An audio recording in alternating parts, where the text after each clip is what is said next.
Malaria kills between 660,000 and 1.2 million people each year.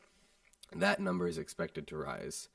Rapid global warming is pushing malaria-carrying Anopheles mosquitoes to higher elevations where rising temperatures provide an ideal habitat for the mosquitoes. Malaria cases in the past have been in those living or traveling through sub-Saharan Africa and South Asia. With the increase of global temperature over the past couple of decades, mosquitoes carrying malaria are now able to move to areas that were previously thought to be too cold for mosquitoes to navigate. This new pattern is a direct result of global warming. Global warming is the increase in the average temperature of global surface air. Gases that are absorbent of infrared radiation or heat radiation from the Earth are called greenhouse gases. Carbon dioxide and methane are among two major greenhouse gases that are increased due to human activity. According to the United States Environmental Protection Agency, greenhouse gases act like a blanket around Earth, trapping energy in the atmosphere and causing it to warm. Despite the greenhouse effect being necessary to support life on Earth, there is too many greenhouse gases to maintain a balance. This uneven balance is largely attributed to humans releasing these greenhouse gases. As a result, humanity has witnessed changes in common patterns due to global warming.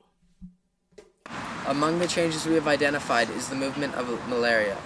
Malaria is spread by infected female mosquitoes who carry the disease in their saliva. The chronic parasitic infection, malaria, is moving to areas that were previously malaria-free because of global warming.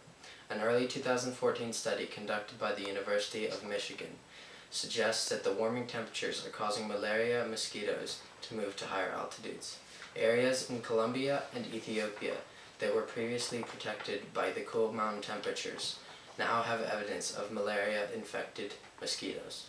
Smithsonian.com writes, The researchers focused on the highlands of western Colombia and central Ethiopia, which historically have been cool year-round but have experienced a flux of warmer and cooler seasons in recent years. To see how malaria might or might not have been affected by those climate variations, they compared records of malaria incidents from 1990 to 2005 in Colombia and from 1993 to 2005 in Ethiopia, with temperature data from each of those years. Based on that data, the researchers found that incidences of malaria occurred in higher elevations during warmer years compared to colder years, fueling their belief that this drastic change was a direct result of global warming. Scientists predict that 3 million more cases of malaria for children under 15 could result from the warming temperature.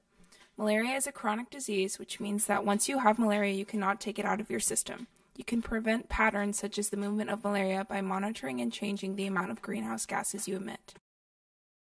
So, what can you do? The most effective method of reducing carbon emissions is to put a price on carbon. For each ton of carbon emitted into the environment, you would pay a fee. The fee would start fairly low and gradually increase over time. This would provide an incentive for big energy companies, the main producers of CO2 into the atmosphere, to reduce their carbon emissions by upgrading their machinery and investing in more alternative forms of energy. How do we put a tax on carbon? We vote into office officials who will put a price on carbon, and we vote out those who won't. We can do this by writing to our current representatives in government and tell them to put a price on carbon. Go to yearsoflivingdangerously.com/whatcanwedo/ to learn more and find out how to write to your local representatives.